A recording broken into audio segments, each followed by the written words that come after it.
ఇంకొకటే కాదు, నేను త్వరలో రెచ్చగొడితే ఇంకా వాస్తవాలు కూడా బయట పెడతానంటే ఎవరి గురించి పెడతారు? ఒకటి కాంగ్రెస్ పార్టీ గురించి ఎలాగో రోజు మాట్లాడతారు మీరు, టైం వచ్చినప్పుడు అన్ని బయట పెడతానన్నారు. మరి అది రేవంత్ రెడ్డి గారి గురించా లేకపోతే కిషన్ రెడ్డి గారి గురించా నేను అనుకోవట్లేదు, కేటీఆర్ గారి గురించా మనకు కనిపిస్తా ఉన్నది.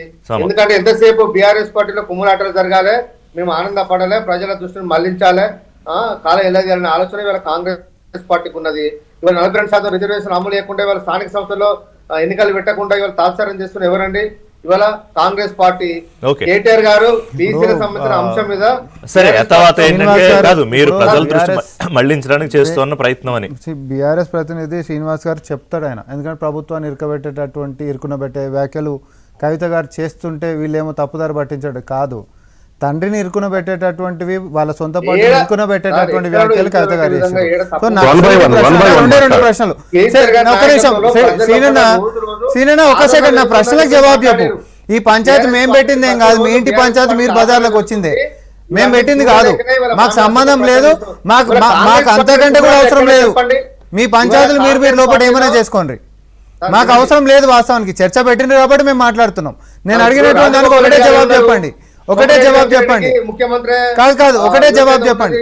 సామాజిక కాదు భౌగోళిక తెలంగాణ మాత్రమే వచ్చింది, సామాజిక తెలంగాణ రాలేదు. ఒకసారి ఆపండి సార్, నాది పోదు. నాయకత్వం మార్పించడంలో కాంగ్రెస్ పార్టీ బహిరంగంగా మాట్లాడుకుంటాను, వాళ్ళకి కుమ్ములాటలు అయితే ఉన్నాయి. ఎవరు కూడా రేవంత్ రెడ్డి గారి నాయకత్వాన్ని యాక్సెప్ట్ చేస్తలేరు. సరే, అది కాంగ్రెస్ పార్టీలో అంతర్గత ప్రజాస్వామ్యం ఎక్కువ, అది ఓకే. కానీ ప్రాంతీయ పార్టీలో కాదు, ఒక నిమిషం శ్రీనివాస్ యాదవ్ గారు, ప్రాంతీయ పార్టీలో కేసీఆర్ ఏంటి stalwart leader of Telangana. KCR ఒక మాట చెప్తే ఆగే పరిస్థితి పార్టీలో నాయకులది. కానీ ఇవాళ కేసీఆర్ కుమార్తె వచ్చి కామెంట్స్ చేస్తున్నప్పుడే కదా చర్చ జరుగుతోంది, లేకపోతే చర్చ ఎక్కడ? శ్రీనివాస్ యాదవ్ గారు ఒక నిమిషం, సామా మాట్లాడేసి మాట్లాడదాం. విఠల్ గారు కూడా వ్యతిరేకంగా మాట్లాడలే కదా సార్, పార్టీ గురించి వ్యతిరేకంగా మాట్లాడింది నేను అనలా. కానీ ఒక నిమిషం మాట్లాడలే, పార్టీలోని నాయకుల పట్ల కూడా ఎక్కడ కూడా అసహనాన్ని వ్యక్తం చేయలే. కాంగ్రెస్ పార్టీ భారతీయ జనతా పార్టీ చేస్తున్న వాళ్ళ సోషల్ మీడియా విష ప్రచారం మీద భారతీయ జనతా పార్టీ కూడా ఉందా? రైట్, దాని గురించి విఠల్ గారు మాట్లాడే ముందు సామ గారు ఒక నిమిషం శ్రీనివాస్ గారు ఒక నిమిషం, మీరు మాట్లాడారు కదా, మిగతా వాళ్ళు మాట్లాడేది.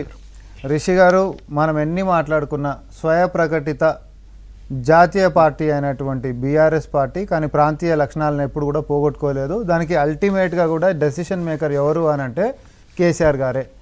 ఆయన ఉన్నన్ని రోజులు కూడా ఆయన ఎట్లా అనుకుంటే అట్లా వీళ్ళు మాత్రం పైకైనా చేయాల్సినటువంటి పరిస్థితి, అది కాదని చెప్పి భిన్నంగా పోయేటటువంటి పరిస్థితి లేదు. కాబట్టి సో అల్టిమేట్ డెసిషన్ మేకర్ ఎవరు అని అంటే కేసీఆర్ గారు. ఆయన మొన్న ఎల్కతుర్తి సభలో నా యొక్క రాజకీయ వారసుడు కేటీఆర్ అని చెప్పి పరోక్షంగా ప్రజలందరినీ పిలిపించి మరి